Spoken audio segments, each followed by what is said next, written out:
আজকে পুজোর ধামাকেদার আইটেম নিয়ে এসে গেছি। এই শাড়িটা আমাকে অনেকেই একটু খুলে দেখতে চেয়েছিল যে শাড়িটা ওভারঅল কেমন লাগে, তাই আমি আজকে শাড়িটা পুরো খুলে সবার জন্য নিয়ে এসেছি। এই হচ্ছে শাড়ির আঁচলটা যাচ্ছে,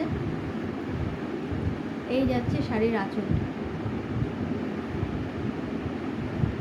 এই যাচ্ছে শাড়ির আঁচল, আর এই যাচ্ছে শাড়ির পাড়।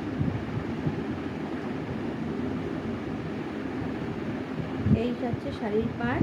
আঁচলে এরমভাবে কাজ করা আছে, পুরো আঁচলটা এরমভাবে কাজ করা আছে। আর এটা হচ্ছে নিচ কোশ্চেনের পার্ট। যদি আমি এইভাবে ধরি তাহলে এই হলো পার্ট, এই হচ্ছে শাড়ি, এই হচ্ছে পাড়, আর এইটা যাচ্ছে ওপর পোর্শনে, এই যাচ্ছে ওপর পোর্শনে, আর এই হলো শাড়ি।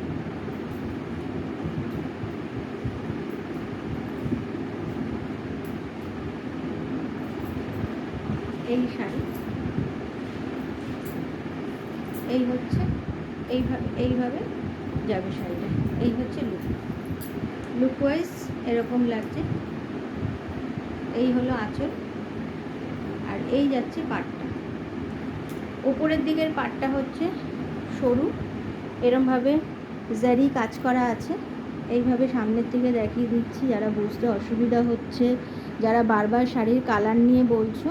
এই হচ্ছে শাড়ির আঁচলটা, এই যাচ্ছে ওপরের দিকে শাড়িটা, আর এই হলো আঁচল। এইভাবে করবে শাড়িটা। এই হলো আঁচলের পোর্শনটা, এই হচ্ছে শাড়ির আঁচল, আর এই হলো শাড়িটা কিন্তু লাল না, শাড়িটার কালার হচ্ছে পিঙ্ক কালার। এই হচ্ছে শাড়ির পাড়, আর এই পুরো শাড়িটা বাটার কালারের শাড়ি। আর এই হচ্ছে ব্লাউজ পিস, এই যাচ্ছে ব্লাউজ পিস। এই যে শাড়ির ব্লাউজ পিস হচ্ছে এটা, এই যাচ্ছে শাড়ির ব্লাউজ পিস, আর এই হলো ওভারঅল শাড়িটা।